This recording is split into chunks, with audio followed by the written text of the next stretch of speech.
Tyreek Hill est en feu. C'est un des joueurs les plus dominants de la NFL en ce moment, puis c'est un des receveurs les plus explosifs. Fait que quand j'ai vu sur IG qui a dit qu'il faisait zéro tape study, puis qu'il faisait même son scouting report sur Madden la veille de la game, j'étais complètement blow mind. Moi puis Marc, dans cet épisode du MVP Performance Podcast, on se pose la question, est-ce qu'il pourrait être encore meilleur sur le field s'il y avait une meilleure préparation? Tune up! Merci de votre écoute.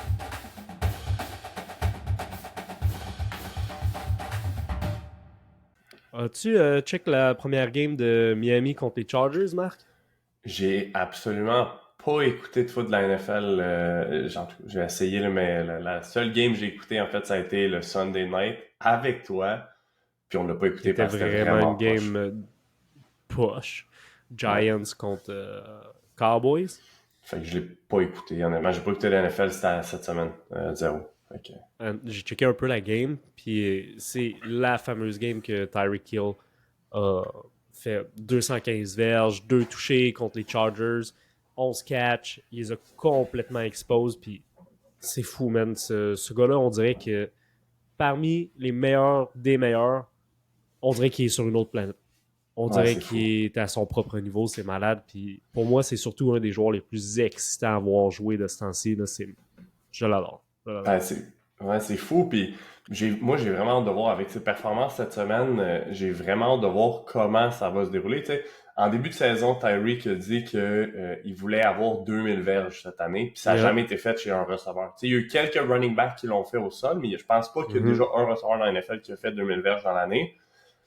Puis je peux pas croire qu'il va garder un pace de 215 verges par game, mais s'il fait ça, il détruit le 2000 verges. Là. C'est pas impossible. C'est un peu malade. Là. Je pense pas que 200 verges par game, c'est sustainable. Je pense pas qu'il va le maintenir. Là. Je veux dire, c'est un outlier. Mais, man, s'il continue de dominer comme ça, puis dans l'offense qui est aussi explosif que celle de Miami, man, ça se peut, man, qu'il bosse le 2000 verges. C'est combien de games? C'est 17 ou 18 à ce une game de la NFL? Une saison?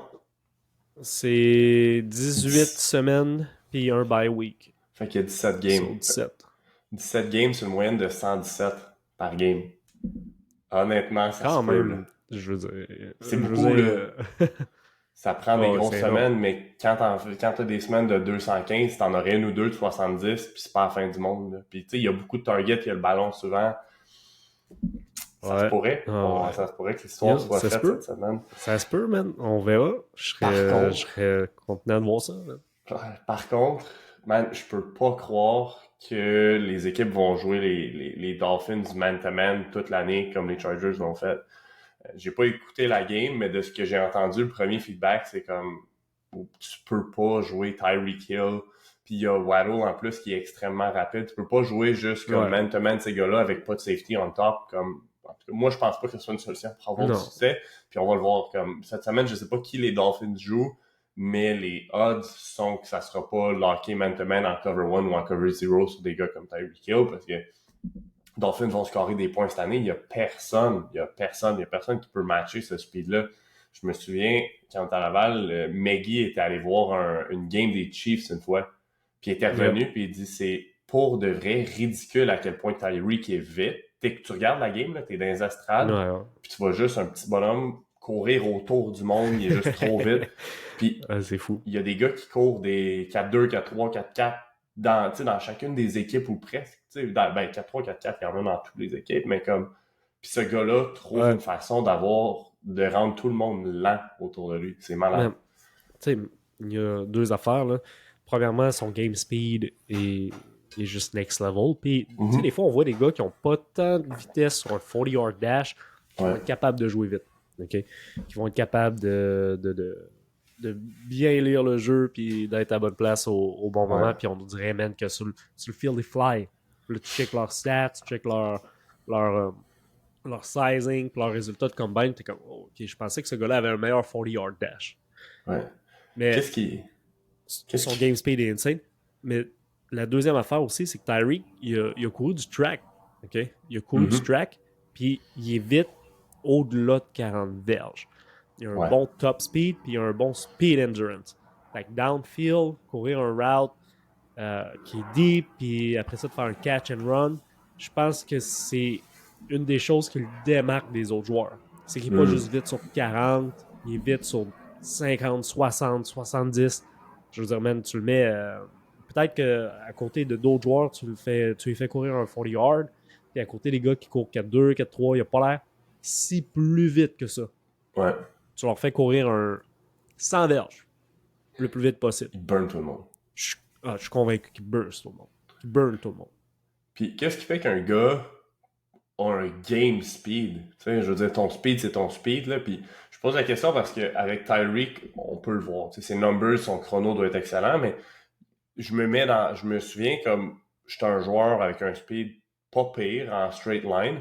Mais quand je chassais un QB, j'étais plus vite que n'importe quoi d'autre que je peux faire sur un terrain de foot. Comme QB qui scramble, j'avais un speed que j'avais pas à d'autres moments. Tu sais, qu'est-ce qui cause que quelqu'un a un plus gros game speed? Ben, d'une part, c'est son temps de réaction puis son anticipation. Ça, for sure.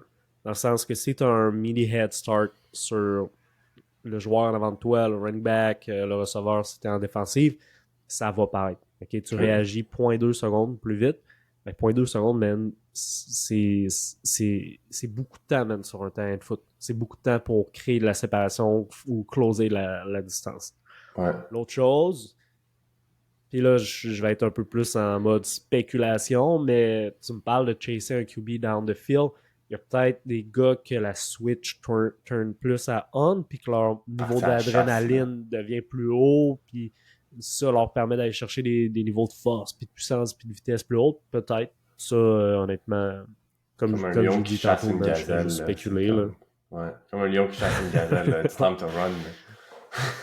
Yeah, exact. C'est ça, exact. Mais je crois que c'est surtout temps de réaction puis ton anticipation. Sur peut-être ta connaissance du jeu ou d'être capable de lire les clés puis de réagir une fraction de seconde plus vite. Ça, je pense que c'est la chose qui va le plus impacter ton game speed. Mon autre hypothèse, c'est des situations comme ça où est-ce que t'as juste pas à penser. Tu sais, t'as un target. Tu sais, première chose, c'est quand t'as un target, là, souvent tu cours plus vite. Là, on va dans les courses de peu importe, les courses de chiens, les courses de chevaux, tu sais, ils courent après quelque chose, ils mettent quelque chose que tout le monde comme essaie de tracker. Puis l'autre chose, c'est si t'as pas à réfléchir, t'as juste comme une ligne, t'as une direction, c'est comme let's go, je pense à rien. Fait que quelqu'un qui prendrait pas le temps de réfléchir nécessairement, qui serait juste comme ok, let's go, c'est parti. Probablement que t'es plus vite que si t'essaies de réfléchir puis de tourner les yeux, voir si tu vas te faire crack ou peu importe. Là. Yeah, oui, for sure. Mais en même temps, si tu réfléchis pas puis que tu réagis pas dans la bonne direction, t'es pas plus vite sur le field. Je veux dire, une fois que ta lecture est faite, t'es en mode attaque. C'est de ça que je parle. React and attack. Ouais. Le plus vite que tu prends ta clé, le plus vite que tu peux switcher la flip à on puis être en mode attaque. Ouais. So, mais tu sais, ça dépend de la position à laquelle tu joues aussi. Parce qu'il y a des positions, c'est l'inverse, qui doivent prendre un take-off en premier puis ensuite réagir. Mettons un joueur de ligne. Yeah. Lui, c'est l'inverse. L'exemple qui nous vient rapidement en tête, pour toi et moi, c'est sûrement lui du backer puis du defensive back, parce que c'est là qu'on a joué. Mais nous, on est en réaction avant d'attaquer. Un joueur de ligne, c'est un peu l'inverse. Il attaque, puis ensuite, il doit réagir par la suite. Il faut quand même qu'il set le tone avec son take-off. Il doit shooter, mais il doit gagner un leverage, il doit gagner la ligne de mêlée. So, mais encore une fois, il y a une partie de réaction à quelque part. Puis de plus en plus à l'offense, il y a des parties de réaction. Tu sais, peut-être que dans des stratégies de base, l'offense, les receveurs et les O-line, puis les running backs vont pas nécessairement ajuster beaucoup leur action, leur course. Mais plus tu montes de niveau, plus chaque position doit s'ajuster, même à la défensive. Fait que c'est tout le temps un jeu de OK, lui il fait ça, moi je fais ça, and on. Yeah. So, un running back, c'est facile de se l'imaginer. Il faut qu'il lise les O-line, il faut qu'il trouve les gaps, il faut qu'il attaque les trous laissés par la défensive rapidement. Okay? Parce que ces ouvertures-là se referment vite. Les receveurs vont ajuster leur route de plus en plus au defensive back. Les O-line vont devoir réagir au mouvement des D-lines, se passer les twists, par exemple, en pass pressure, etc. Puis QB, man, on n'en parle même pas. Je pense que c'est la position la plus cérébrale qu'il n'y a pas sur le field, puis personne ne va se signer là-dessus. Là. Yeah, 100%. Anyways, on n'était pas là pour parler de speed puis de tout ça, mais On était là parce que il y a un statement que Tyreek Hill a dit, je pense, avant que la saison commence, puis il était comme, croyez-moi ou pas, je regarde pas de film, je regarde pas de tape, comme, je connais le football inside out, puis that's it, tu sais. Puis c'est un peu fou de se dire C'est qu'il y a des crazy, gars à man. ce niveau, ouais, des gars à ce niveau-là qui regardent zéro tape, right? Puis c'est un peu fou, puis c'est un peu pour ça qu'on veut en Mhm. parler, puis on veut parler de pourquoi on pense qu'il y a des bénéfices avec le tape, pourquoi tu devrais regarder du tape dans des situations et ainsi de suite. Euh, Puis on parle de Tyreek, mais il y en a plein d'autres, tu sais, qui regardent pas, tu sais, qui ont Yeah. été connus pour regarder, pour ne pas regarder tape. Je pense à probablement qu'il y a beaucoup de monde en ce moment qui ont vu toute la série de Untold où est-ce qu'il y a eu de Swamp avec les Gators. Il y a eu celui sur Johnny Manziel. Puis des choses que Johnny Football disait là-dedans, c'est Johnny ne regardait pas de tape, right? Puis il a gagné un Heisman Trophy. Tu regardes ce qu'il a fait à l'université, c'est complètement incroyable. Puis au niveau supérieur, ça n'a pas été ça. Est-ce que c'est à cause qu'il n'a pas regardé tape? Maybe, maybe not. De ce qu'on voit dans ce documentaire-là, c'est que les gars étaient malheureux puis misérables au prochain niveau. Là. Je veux Mhm. dire, aller avec les Browns, Si ça n'a je pas été me, terrible. si je me trompe pas, Pat Mahomes, ça a pris du temps avant qu'il commence à faire du gros film study. Ah, je sais Si je pas. me trompe pas, dans Je ses sais premières pas. années à Kansas City, man, il faisait juste comme embarquer sur le field, faire ses reads, puis faire ce qu'il fait de mieux, man, créer des jeux, puis signer à la balle au bout de ses bras, dans les mains de ses receveurs, dans des fenêtres de passe fucking tight. Mais éventuellement, pour step up, il a commencé à faire plus de tape. C'est sûr que, man, à quarterback, c'est une autre chose aussi, là.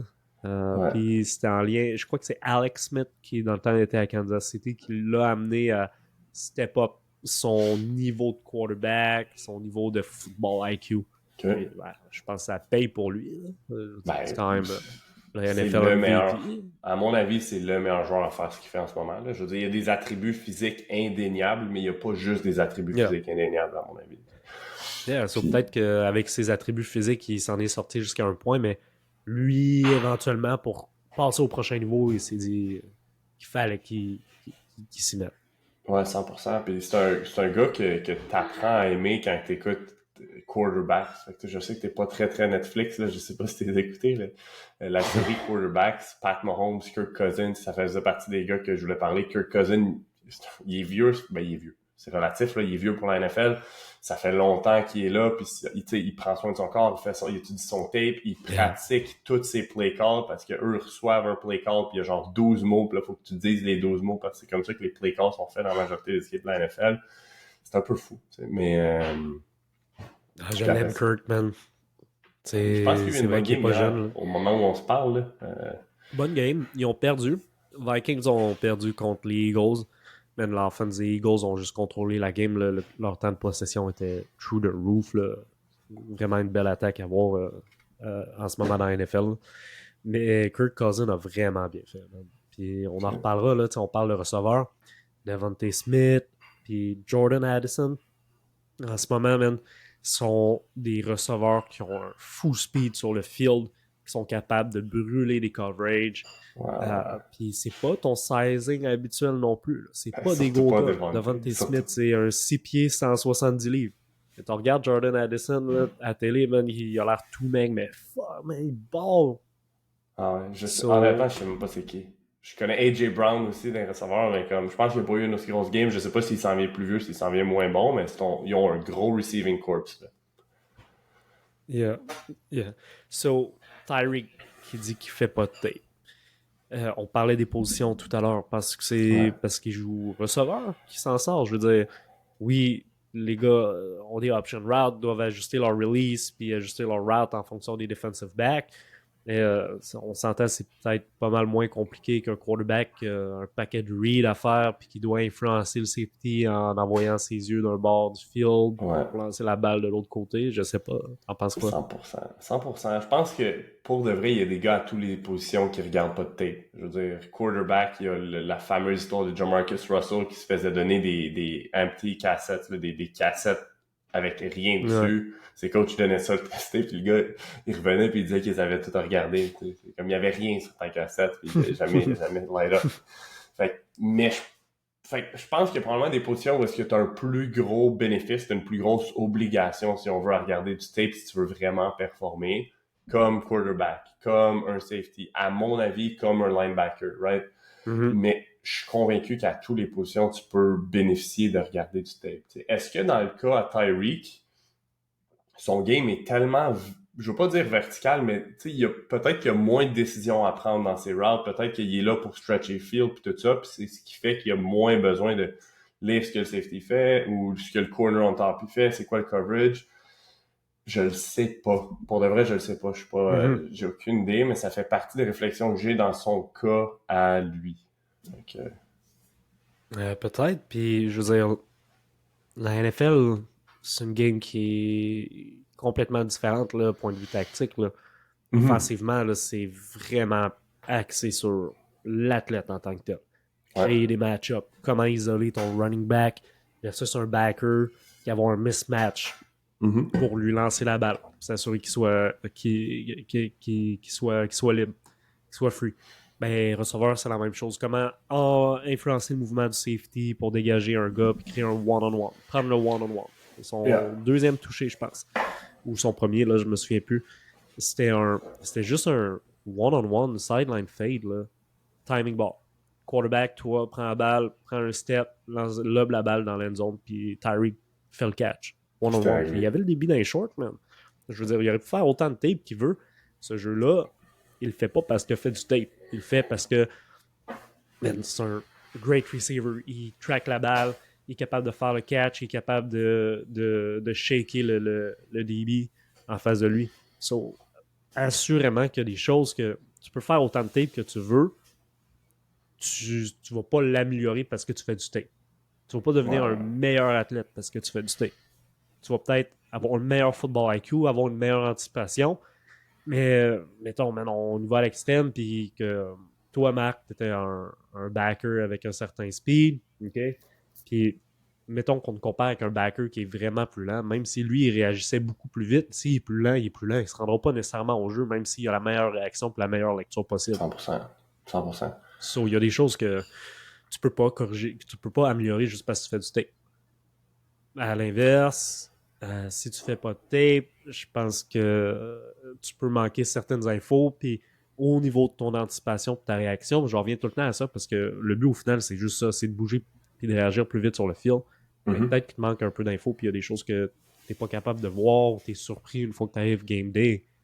Mais je pense que dans le cas de Tyree, de la NFL, là, on est vraiment en spéculation. Là, je veux dire, je pense vraiment pas être un meilleur coach que les coachs que lui il a ou pouvoir dire à Tyreek Hill quoi faire, man. Vraiment pas, là. On parle pour parler, là. Probablement aussi que dans leur préparation de semaine, il est vraiment bien coaché, puis ils prennent le temps de voir versus scout qu'est-ce que les Chargers faisaient, par exemple. Puis ils prennent le temps d'ajuster leur route puis leur playbook pour la semaine d'après. Peut-être que pour lui, juste ça, plus les meetings qu'il a déjà d'organiser avec les Dolphins, c'est assez. Puis il est capable d'assimiler cette information-là vraiment vite. Puis pour le reste, il laisse son talent faire le reste. Ouais. So, peut-être que juste sa préparation d'équipe est suffisante pour lui. Il dit qu'il regarde pas de film. OK. Alright. Mais, je veux dire, soit en parlant avec Ben, comme il m'en a parlé là, à Washington, ils ont beaucoup de meetings. Ils ont du temps en meeting à tous les jours. Je te garantis que dans les meetings, ben, les coachs montent du tape. Puis je lisais des articles avant le podcast sur des trucs par rapport aux Eagles. Okay. Les Eagles, il y a eu Malcolm Jenkins, safety, qui disait que à tous les jours de travail, là, fait que techniquement, ils ont des journées où est-ce qu'ils travaillent pas, qu'ils vont pas au facility et tout ça, mais à toutes les journées de travail, ils ont 3 heures de meeting par jour où est-ce qu'ils font énormément de tape. That's one. OK? Lane Johnson disait la même chose, que à tous les jours, Lane Johnson, qui est un des meilleurs offensive tackles de la NFL, comme hands down, ben, il dit qu'à tous les jours, il regardait 3 heures de tape avec son coach, puis lui, le soir, il en regardait 45 minutes environ. Malcolm Jenkins allait aussi loin à dire que, en plus du 3 heures de meeting, il écoutait 2 heures de tape par lui-même. Le gars fait 5 heures de football là, purement cognitif par jour, en plus du walkthrough, en plus de la pratique. Puis ce qu'il dit, c'est qu'il en regardait aussi longtemps que ça prenait pour avoir un clear picture puis arriver sur le field, puis qu'ils sachent exactement ce qui se passe, c'est quoi le picture, Nice. c'est quoi, selon l'alignement, selon un paquet de situations, que le picture soit le plus clair possible, qui permettait de faire les jeux qu'il y avait à faire les calls qu'il y avait à faire, peut-être placer les autres joueurs sur le terrain qu'il a besoin de placer, faire des calls, hey, that's coming, ou peu importe. Puis ce qu'il dit, c'est que faire du tape, c'est ça qui a permis d'être un Pro Bowler. Comme... Fait qu'il y a les deux extrêmes. Il y a vraiment les deux extrêmes. Yep. Je pense que le safety, c'est une position qui est hyper cognitive aussi. Probablement que tu as plus besoin de regarder beaucoup de tape en tant que safety versus un corner, mais encore. Je veux dire, je pense qu'il y a même un corner, il y a absolument des bénéfices à regarder du tape, mais selon moi, ça va dépendre d'une performance à l'autre, mais ce qui est fou, c'est comment ce gars-là peut autant performer sans faire de tape. Penses-tu que c'est purement dû, en parlant de Tyreek, penses-tu que c'est purement dû à ses attributs physiques ou le fait qu'il, comme il dit, connaît le football inside-out? C'est ça aussi qui a un impact. D'une part, man, son skill set est unique. Il travaille, peut-être qu'il fait pas de tape, mais man, durant la off-season, il travaille ses réflexes, il travaille son eye tracking. Tu le vois, il fait des jeux avec des balles de tennis et autres. Des lumières. Il pousse son développement athlétique à un autre niveau aussi, dans le sens qu'il fait pas juste du sprint, puis il fait pas juste lift. Il prend le temps de développer un paquet d'autres choses qui lui permet d'être un meilleur joueur de foot sur le field. Yeah. Puis pour revenir sur l'histoire du tape de Malcolm Jenkins, ben, il y a des gars qui, tu sais, je veux dire, c'est pas parce que tu fais plus de tape que tu vas mieux assimiler ce que tu vois nécessairement. OK. So, on est back. Désolé, problème technique. Donc, ce que je disais, c'est que dans le cas de Malcolm Jenkins, qui regarde beaucoup de tape, puis Tyreek Hill, qui regarde pas beaucoup de tape, la différence, c'est peut-être que il y en a qui assimilent beaucoup plus rapidement ce qu'ils voient sur film, puis ils sont capables de le mettre en application puis de le visualiser plus rapidement que d'autres. La préparation pre-game est un peu unique à chacun. Je pense que si tu fais zéro tape, t'es désavantagé. OK? Mais c'est pas parce qu'il y a un gars qui fait juste 45 minutes de plus par lui-même en dehors de ses meetings d'équipe versus l'autre qui en fait 3 heures que le gars qui en fait 3 heures va être avantagé. À un moment donné, man, c'est un peu comme si on parle à beaucoup de gars là, qui sont encore aux études en ce moment. Mais il y a du monde qui étudie, man, 30 minutes, qui sont capables de tout assimiler, puis qui se souviennent de tout, puis qui sont capables après ça d'ace leur examen. Il y a des gars qui sont obligés, pour avoir les mêmes notes, mettons, d'étudier plus longtemps. Ça leur prend plus de temps à assimiler les choses, puis s'en souvenir, puis être capable d'avoir les mêmes notes à l'examen. Pour le tape study, c'est la même affaire. Là.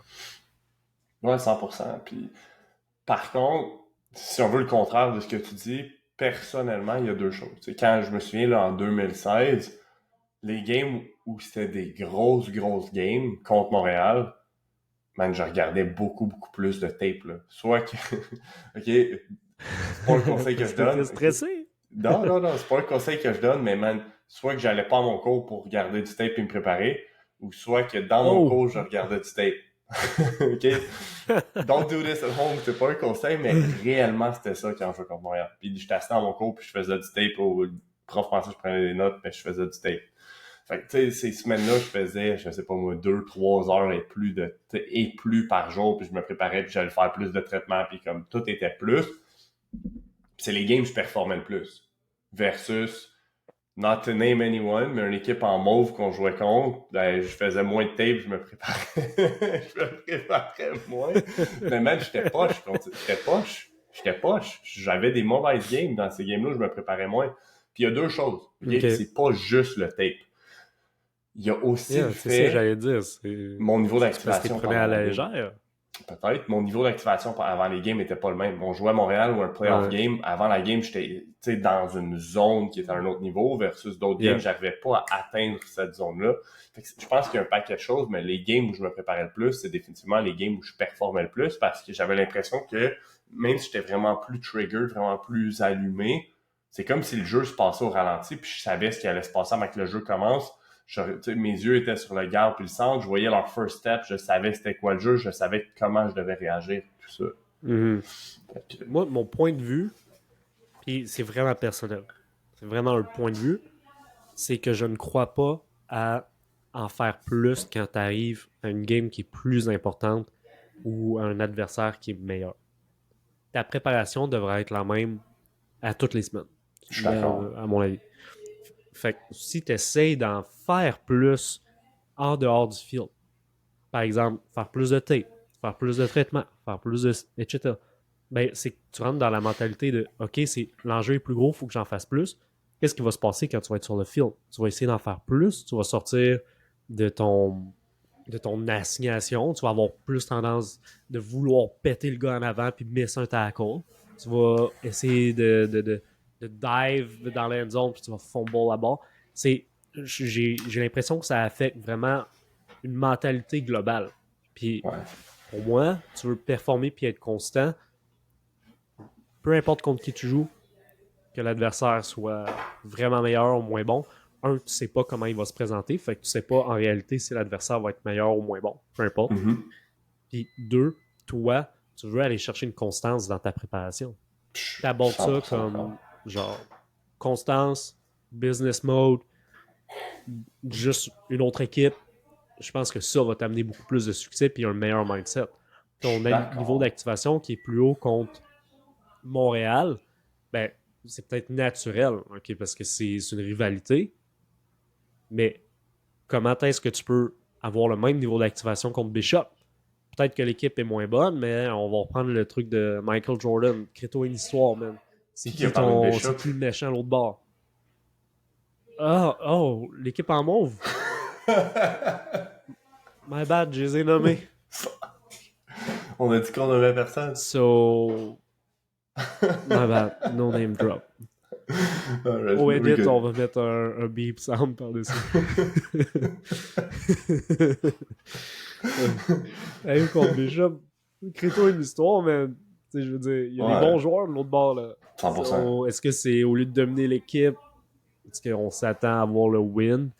Est-ce que c'est dominer ton match-up? Est-ce que l'enjeu à ce moment-là, c'est d'être parfait? Il y a un paquet d'affaires. Il y a un paquet d'affaires, puis je suis d'accord sur certains points, puis pas d'accord sur d'autres, du fait que de te préparer plus ne veut pas dire qu'à la game, tu vas essayer d'en faire plus. Honnêtement, je pense pas qu'à la game, j'essaie d'en faire plus, puis ça m'a mené à faire des erreurs ou peu importe. Par contre, ce que je suis d'accord, c'est que chaque game devrait être pris, puis entamé, puis préparé de la même façon. La façon dont je le vois, c'est peut-être que j'aurais dû manquer mes cours plus souvent puis faire du tape en classe plus souvent pour me préparer au même niveau tous les semaines.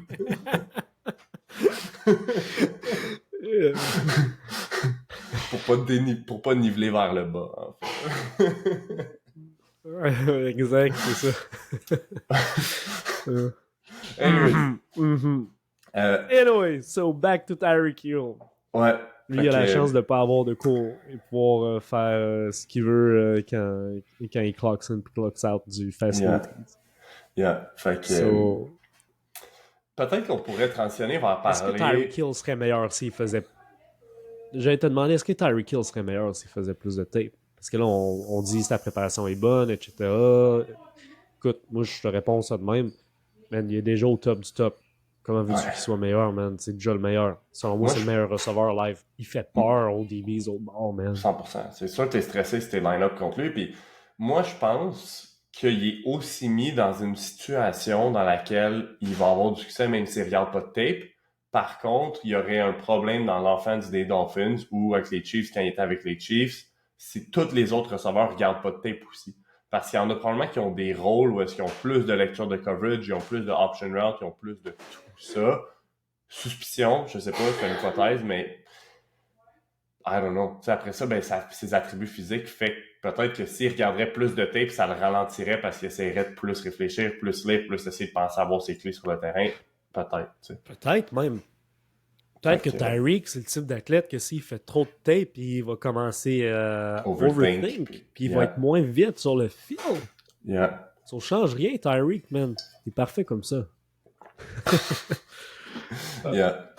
Anyways.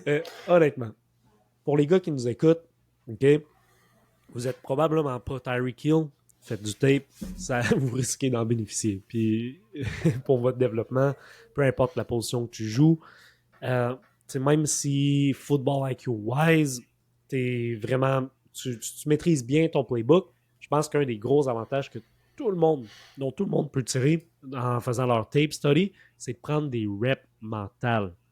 Ça a été prouvé à maintes et maintes reprises dans la littérature scientifique par rapport au sport science. Prendre des reps mentales va améliorer la qualité de tes reps physiques une fois que tu vas arriver 100%. sur le field. Tu stimules un petit peu les mêmes chemins nerveux au niveau de ton cerveau, au niveau de tes neurones, que lorsque tu fais l'action en tant que telle. Yeah. So, ça, je pense qu'au minimum, c'est un des bénéfices de faire ton film study. Beaucoup plus facile à ce moment-là de te visualiser sur le field. Soit parce que tu regardes tes reps de pratique et tu veux corriger les choses que tu fais, ou en visualisant ton prochain L'adversaire. match-up. Et là, tu Yeah. l'imagines devant toi. Yeah, 100%. 100%. Ça, je pense que c'est undeniable, là. C'est prouvé puis ça a un impact.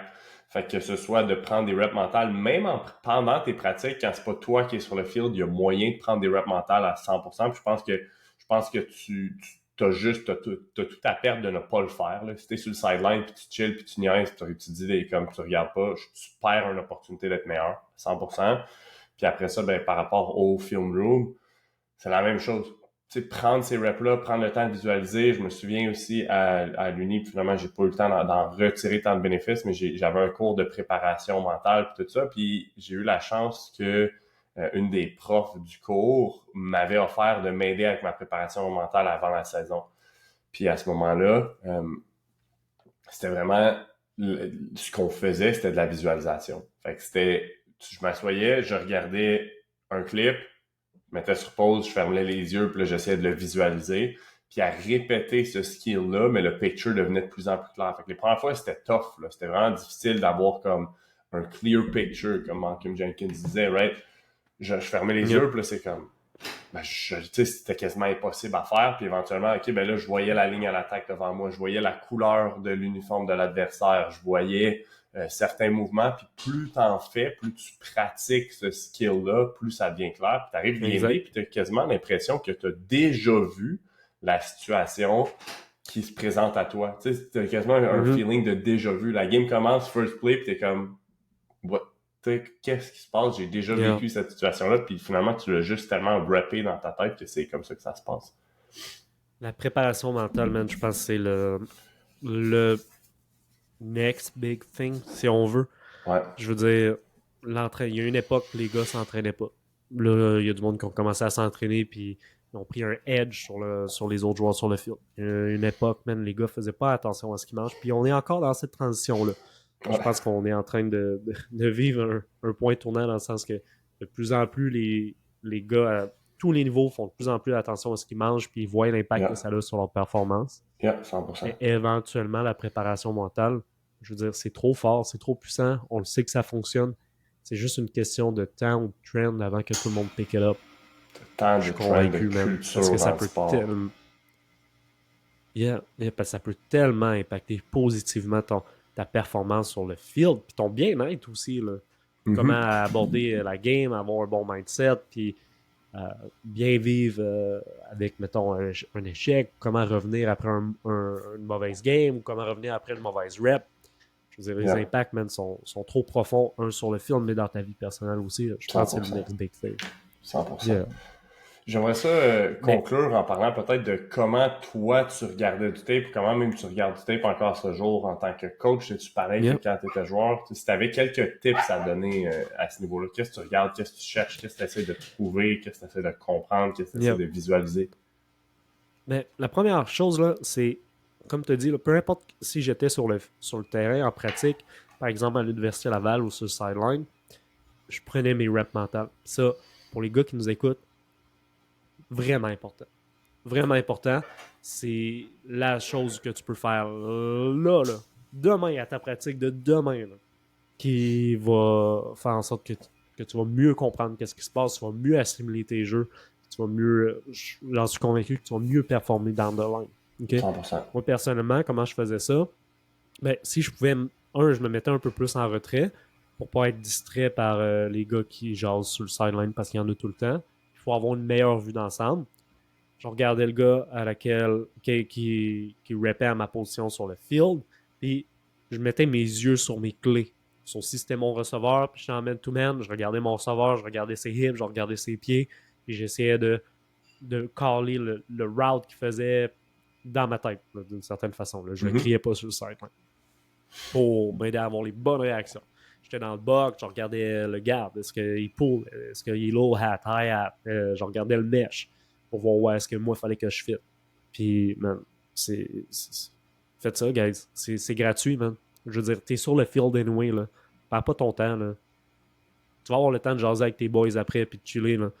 Puis même si c'est scout de l'autre bord, regarde les receveurs. T'es un DB, mettons. Regarde les receveurs. Habitue-toi à regarder ses hips, ses pieds, pour voir quel genre de route il fait. Puis, ça fonctionne, man. Ça fonctionne. 100%. Moi, je l'ai fait beaucoup universitaire, man. J'étais tout le temps sur le sideline. J'étais jamais sur le field. Je prenais tout le temps mes reps mentales, man. C'est toujours aussi drôle. C'est toujours aussi drôle. Niveau de tape. Mais moi, personnellement, j'aime beaucoup voir l'ensemble.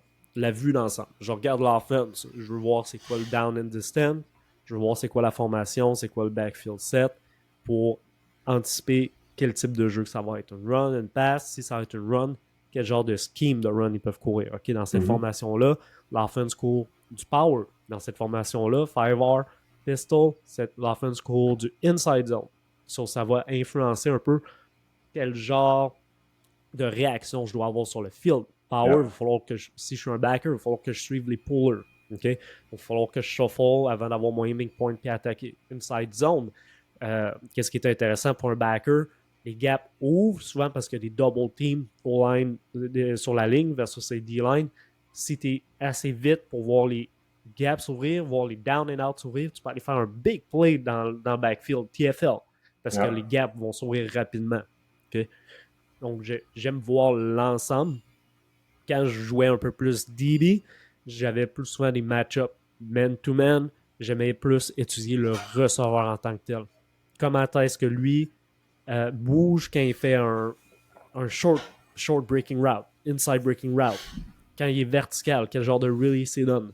Est-ce qu'il donne des inside moves? Est-ce qu'il donne un outside move pour ce qui est de la distance? Son alignement. Est-ce qu'il est plus proche du tackle box ou est-ce qu'il est plus proche du sideline? Quel genre de tracé il peut me faire? Qu'est-ce que je peux anticiper? Puis, toutes ces infos-là sont bonnes, mais il faut que ça se traduise en action sur le field par la suite. Donc, si on reprend l'exemple du receveur, je suis un DB, comment est-ce que je peux changer mon alignement pour être en meilleure position pour les short routes?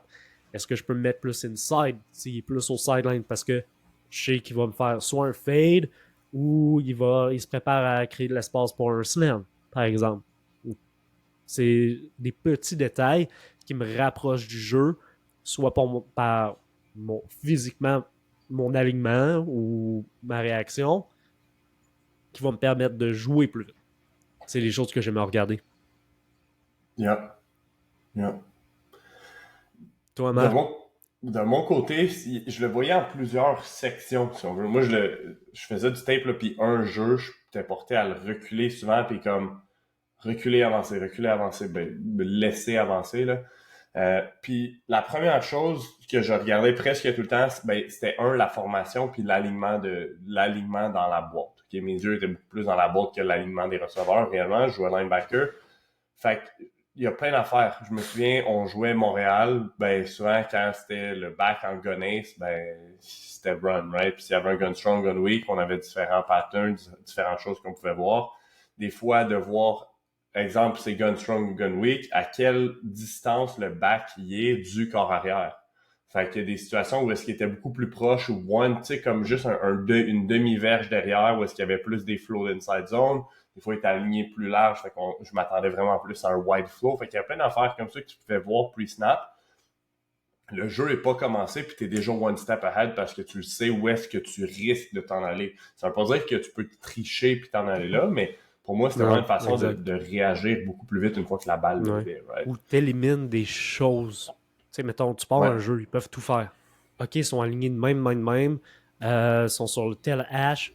OK, il y a très peu de chances qu'ils fassent ce type de run-là ou ce type de pass-là. Puis en plus, Exactement. après ça, tu mets ça avec le down and distance, c'est un troisième essai long.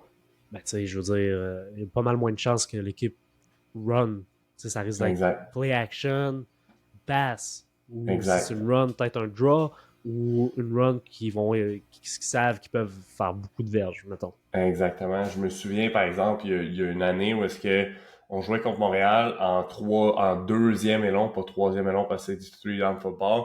Deuxième et long, entre la ligne de 30 puis 40 de notre côté, c'était QB draw. Si c'est gun split, c'est QB draw. Tu sais, c'était ça. Fait que là, je le savais, oh, on t'a aligné là sur le field, deux et long, gun split, c'est comme QB draw, là, tu me feras pas dropper, là. Il n'y a aucune chance que tu me fasses dropper dans une zone. Right? Yeah, Fait que, puis, je veux dire, toutes les OC ont des tendances. ben oui, c'est C'est normal. naturel, c'est normal à tous les niveaux. Ils sont Yeah. déguisés à quelque part. Nous, notre job en tant que défensif, c'est de décoder ces tendances-là, en tirer Exactement. avantage. Puis Exactement. offensivement, c'est pareil. Toutes les DC ont des Ben tendances. oui. OK, dans cette zone-là, dans le fringe zone, là, entre les 250, mettons, OK, ce DC-là est agressif, il veut créer un jeu, il veut couper le momentum, il va blitzer beaucoup, il va avoir un receveur one-on-one à quelque part. Mais c'est le temps de caller mes concepts pour beat le man coverage. T'es man beater. Yeah. Exact. Fait qu'il y a ça. Après ça, moi, où est-ce que je regardais beaucoup pre-snap, là, c'était comme le jeu était sur pause quand même longtemps pre-snap. Puis je regardais le stance, puis la tête de tous les linemen puis du fullback. Fait que ça, des fois, ça venait vraiment me donner un indicateur. Très souvent, je dis très souvent, c'est relatif, là, mais les fullbacks donnaient une clé pre-snap. Fait que t'avais un fullback qui venait piquer ses yeux à l'opposé parce qu'il s'en allait trapper un DN qui allait être un block. Là, on s'attendait à un fullback move. Hey, on va slider les gaps ou quelque chose comme ça, right? Fait que ça, c'est une situation qu'on voyait beaucoup. Sinon, on le voit encore en regardant du tape, des O-line qui, quand il y a un garde qui est un puller, mais tu vois qu'il lean back déjà dans son stand, il est plus assis, les fesses sont plus basses, il est des fois reculé une petite affaire, puis là, t'es comme, OK, ben, il pull, parce que tu le vois dans la façon dont il est positionné pre-snap. Il y a des équipes où est-ce que, je sais pas si c'était voulu, si c'était correct, puis il était correct à montrer la clé, mais un O-line, il a la main à terre sur un running down, puis il a pas la main à terre sur un pass down, tu sais, ou sur un passing play. Donc là, c'est plein de clés que tu peux avoir pre-snap. Hey, sa tête est tournée. Il y a des linemen que la tête est légèrement tournée.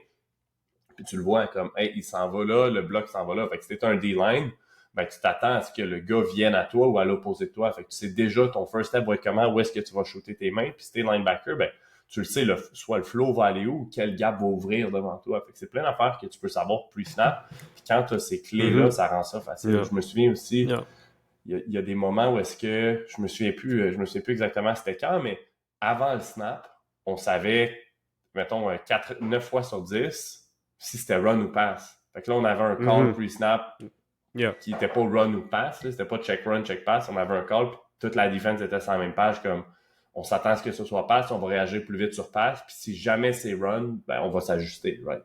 Fait que ça rend la façon dont tu joues beaucoup plus vite. Je te dirais après ça, la dernière chose, c'est quand le jeu part, moi, je répétais beaucoup le début du jeu. Parce que je pense qu'une fois que le jeu est vraiment entamé, tu joues au foot. Moi, c'est ma vision, c'est comme ça que je le voyais. Mais le début du jeu, fait que le first step du O-line, tu sais, son premier pied qui bouge et comment, ses épaules tournent de quelle façon, ou puis le même principe avec le back derrière, je répétais ça. Je répétais vraiment là, la première seconde, demi-seconde de chaque jeu, savoir c'est quoi ma réaction. Puis après ça, ben, je regardais le jeu se dérouler. Je regardais, OK, ben, le back, c'est un gars qui veut cut back, c'est un gars qui veut pencher l'épaule, c'est un gars qui veut courir plus dans le hill, est-ce qu'il niaise dans le backfield puis il veut bouncer. Fait que ça me donnait des informations, mais mon focus était vraiment là, sur la première seconde, demi-seconde du jeu tout le temps. Fait que... Yeah. Et juste pour conclure, là, pour wrap it up, je crois que pour les gars qui nous écoutent, la meilleure façon de faire du tape, numéro un, c'est en visualisation, soit pour assimiler des nouveaux jeux, puis pour corriger des choses qu'eux voudraient améliorer peut-être en pratique ou dans les games, ou en se visualisant, OK, exemple, je mets ce clip-là de l'offense, de l'équipe contre qui je joue, je m'imagine un call, OK, comment je réagis versus ce jeu-là contre cette offense-là. Ça, je pense que c'est le numéro un. Et numéro deux, tu sais, au-delà d'essayer de voir les tendances, puis de voir, OK, en gun split, c'est pass, je pense que c'est de la bonne info, mais je pense que plus tu montes de niveau, plus toutes ces infos-là sont bonnes. Mais si je voudrais dire à un gars collégial ou même secondaire comment focus son film study, visualisation en premier, mais 2, ça serait de trouver les clés versus les joueurs contre qui il va jouer directement. Yeah. Sur un inside linebacker, ce serait sur le guard, centre, fullback, le tailback, voir comment eux jouent. Si tu es un DB, un corner, ben, je te dirais, étudie vraiment ton wide, étudie ton match-up, étudie les autres receveurs de l'autre bord, plus que d'essayer de voir l'ensemble. Okay? Parce que je pense que tu peux te perdre, puis ça va simplifier la game pour ces gars-là. Je veux dire, s'ils sont capables de voir cet ensemble-là puis que ça les aide à jouer plus vite, fine. Mais je pense que pour la majorité des gars, le focus sur leur match-up puis sur les individus contre qui ils vont jouer, s'ils donnent des clés par leur démineur, leur posture, ou des petites affaires, la main au sol, comme tu as dit, pour le O-line, je pense que ça va les aider pas mal plus. Surtout pour plusieurs raisons. Là. 100%. Je crois que les playbooks sont peut-être un peu plus simples au niveau secondaire, ou même collégial. Puis, ils peuvent faire confiance que le coach va faire le call pour les mettre dans la bonne situation. Yeah. Fait comme que toi, t'anticipes, run, pass, whatever, si tu exécutes mieux le call, tu vas être en shape. Ouais, 100%. Puis le principe du one-on-one est le même pour tout le monde. Un DB, que le receveur devant lui, tu te rends compte qu'il est tout le temps inside foot up. Puis il y a une fois où est-ce qu'il est outside foot up, puis c'est parce qu'il court un hitch screen ou quelque chose comme ça. Tu sais, t'as ta clé, là, tu le vois pre-snap. T'as pas besoin de te concentrer sur grand-chose. T'as un gars devant toi. Même principe, t'es un offensive tackle. Ben, c'est quoi le go-to move au DN devant toi? Qu'est-ce qu'il va essayer de te passer comme move? Comment toi tu réagis à ça? Des fois, il faut focuser juste là-dessus. Ça n'a pas besoin d'être complexe, mais tu sais à quoi t'attendre. Tu es un joueur de ligne défensive. Quel move ou qu'est-ce qui bat tout le temps le même garde? Qu'est-ce qui bat tout le temps le même centre? Tu sais, si tu as un speed rush, si tu as un speed to power, comme comment tu bats ton gars devant toi puis tu gagnes ton match-up one-on-one, parce que je pense qu'à la fin de la journée, ça reste que c'est le plus grand sport d'équipe, mais il faut que tu gagnes ton match-up. Puis de trouver des façons de gagner ton match-up va te mettre ton équipe dans une position pour avoir du succès. De dire que Tyreek Hill serait un meilleur joueur de foot s'il suivait les conseils à moi et Marc de ce podcast pour sa préparation pre-game, man, c'est un bold statement, man. Je suis pas sûr. Je veux dire, c'est déjà le meilleur receveur de la ligue en ce moment. So, qui continue de faire ce qu'il fait? Clairement que ça fonctionne. Mais pour toi, si tu joues high school ou collégial, probablement que tu as des choses à apprendre de ce qu'on vient de parler. So, thanks pour votre écoute. Pour le reste, vous pouvez me trouver à Bam is Coaching sur IG et vous pouvez trouver Marc à MVP Nutrition.